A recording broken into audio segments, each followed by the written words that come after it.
Today on Goji Center, we will drop Toothless the Night Fury into one of the most dangerous biomes of all time. An unforgiving hell packed with all sorts of bloodthirsty creatures that would not think twice before making an attempt on making this guy their next meal. Skull Island. In this episode, we will find out whether or not Toothless will be able to call Skull Island home, while reviewing all of his special abilities, physical attributes, and intelligence to determine whether he will live to see the next day or be turned into someone else's lunch. If you love dragons, monsters, dinosaurs, kaiju, then don't just sit there, hit that subscribe button, like this video, and get ready to witness this Night Fury's attempt to survive the bloodiest island in history.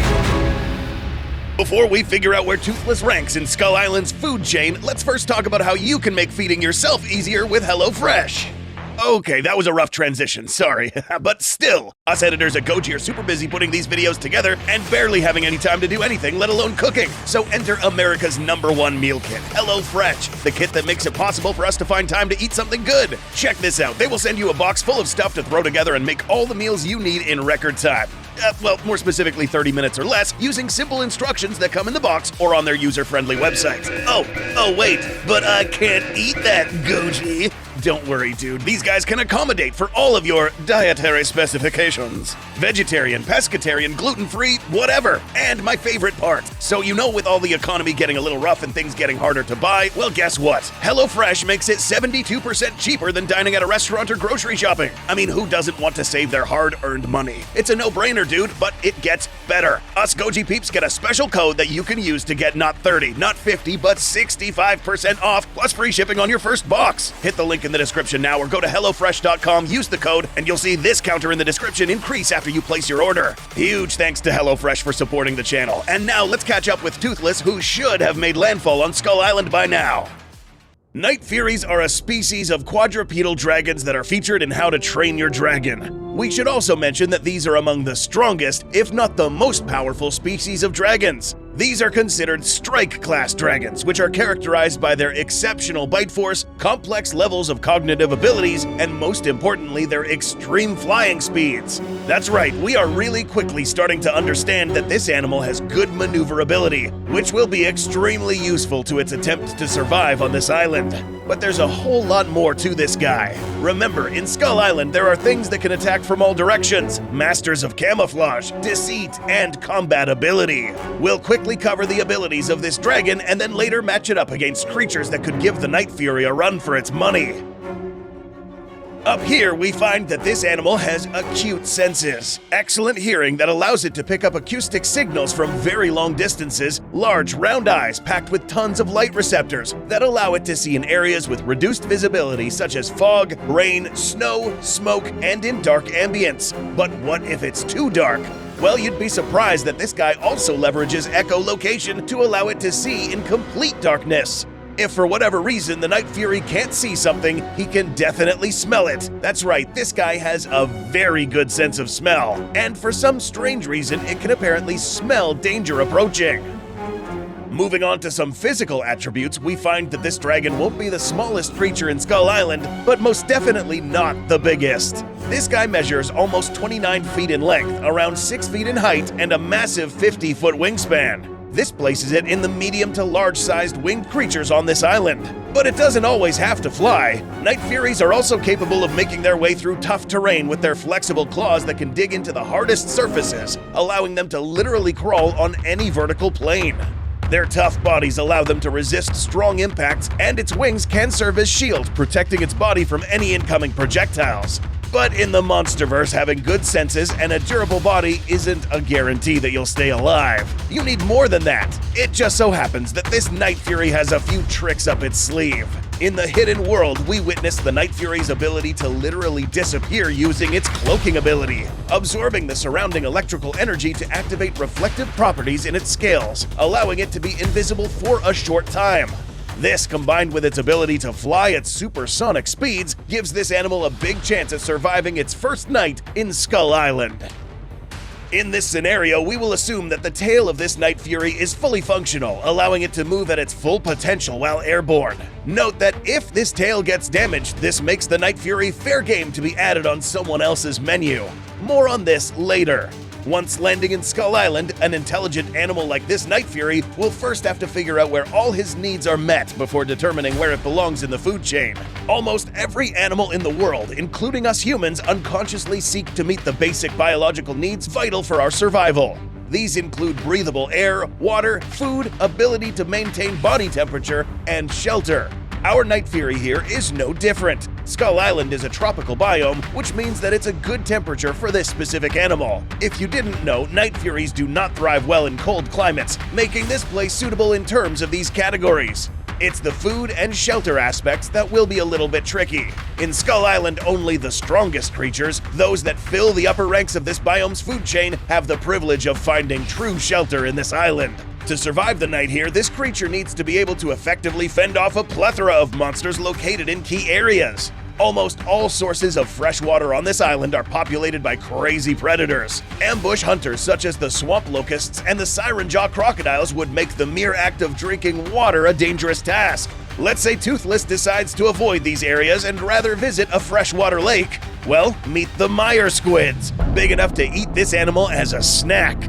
The problem with facing these monsters is that they are much bigger than the Night Fury. But we need to bring up another ability, one which will render most of these threats obsolete. Yeah, you probably thought we forgot to discuss this weapon, didn't you? This right here is a superheated plasma blast that can be charged to whatever level of power the Night Fury deems fit. It can be as subtle as a concussive blast or powerful enough to destroy entire structures with ease. But are these enough to counter ambushing predators? Remember that before these blasts are fired, there is a short charge-up period in which the Night Fury builds up enough energy to expel from its mouth. Except with ambush predators such as the Siren Jaw, these guys would be able to snap their jaws shut before any blast leaves the Night Fury. This is where the dragon must rely on its senses. Remember, this guy can somehow smell threats, and nothing screams danger more than a massive 60-plus foot crocodile ready to snap its jaws shut. On an island where just taking a sip of water puts you in harm's way, you can already imagine what it's like to hunt for food. Adding yourself as a new predator on this particular island is literally asking for trouble. That is because you now have a ton of other predators to look out for and territories to fight over. In other words, competition. But who would be the Night Fury's direct competitors? There are lots of them. Because this guy is a carnivore and would realistically require a lot of nourishment to keep this animal running, small prey wouldn't do the trick here. Other predators hunting the same stuff would be the Icarus tiger, for instance, a massive feline capable of inflicting euphoric effects on its enemies and dispatching them with its lethal array of weapons. Alrighty then. The death jackals, pack hunters with mandibles as strong as those of a great white, animals that swarm their enemies and tear them limb from limb. The juvenile skull crawlers, ferocious hyperbores that hold the title of the most relentless predators in the island, armed with prehensile tongues, tails, backwards-facing teeth, and extreme durability. Their only weakness is being disemboweled and... Alright, fine. Look, it is because of this ability here that this Night Fury so far has a great chance at surviving encounters with land predators at a range. Even with a shot limit, one well-placed shot at any of these animals would potentially be enough to kill or scare them away, without having to worry about missing, since strike-class dragons have impeccable accuracy. So, are there any creatures on this island that actually pose a threat? Well, yes, and here they are. Real quick, if you enjoy topics about monsters, dinosaurs, and real-life beasts, go check out the Beast Hub podcast. Here you can kill time listening to upcoming gory, disturbing topics that will be presented by our hosts in grim detail. Alright, that's it. So, who are these predators that could give pause to this Night Fury? There are three. The first being the notorious Big One, or Ramarak, the Skull Crawler. This animal is the one responsible for taking down Kong's parents and is simply massive. It's everything the smaller skull crawlers are, but at a bigger scale and bigger appetite. So what would a Night Fury do in this instance? Fortunately for Toothless, these skull crawlers, no matter how big they are, cannot fly. And they can't necessarily shoot anything back, other than a long prehensile tongue that is very limited range-wise. Toothless? We have seen this dragon bravely face off against two foes of gargantuan proportions, using firepower that was even able to knock back the Red Death. A dragon who, by the way, measured 400 feet in length and 100 feet in height. So yes, bigger than our big skull crawler. If the Night Fury realizes that this Skullcrawler is a threat that must be dispatched, it would most likely be able to stay airborne while peppering this guy with multiple strikes, weakening it, causing it to retreat, or even killing it. All the while not even making contact with the Night Fury. But are there others that can actually fight back? Our next big threat to the Night Fury would be Kong, assuming that it would pick a fight with it to begin with. Kong is not a malevolent being and will most likely not try to go after the Night Fury, given that this dragon isn't necessarily out to kill everything. But what if Kong decided to try to eliminate the Night Fury? Well, again with the issue of flight. Kong can't fly, and it most definitely will not be able to catch up to a dragon who can fly at the speed of sound, or block several consecutive plasma blasts. The only thing to watch out for is Kong's ability to throw objects, and quite frankly, Kong is also pretty accurate at throwing projectiles also. These can be as massive as entire tree logs, other large objects, and even handheld weaponry.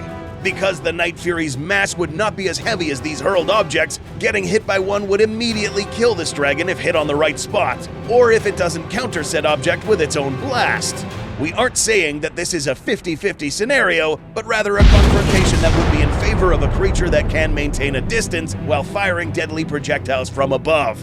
But will this fight even happen? It's very likely that two intelligent and mostly benevolent beings would begin to form a symbiotic relationship with each other.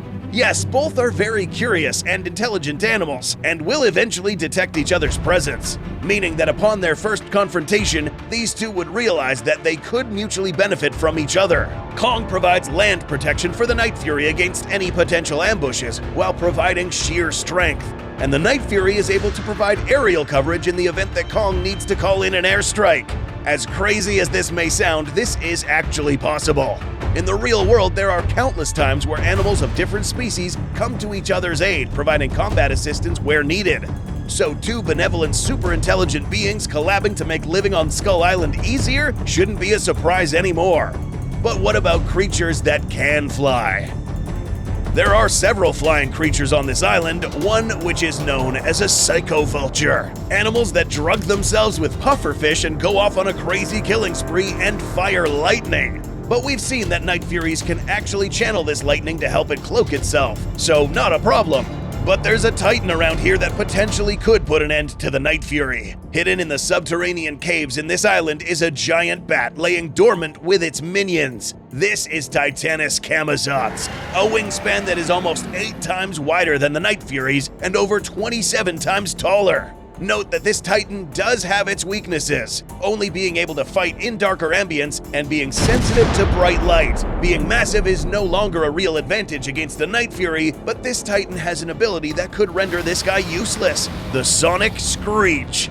This isn't the Screaming Death's Sonic Roar. In the Monsterverse, Sonic Roars are actually pretty lethal, enough to disorient massive entities like titans, making their ears bleed, killing smaller creatures, destroying buildings, etc. During an encounter with Camazotz, the Night Fury would most likely trigger this Sonic Screech after a barrage of annoying and painful plasma blasts. This screech of this magnitude would cause a shockwave so strong that it would potentially critically injure the acoustic nerves in this Night Fury, and probably make it difficult to fly. Not to mention the massive swarm of minions that are approximately the size of this Night Fury, and there are hundreds of them.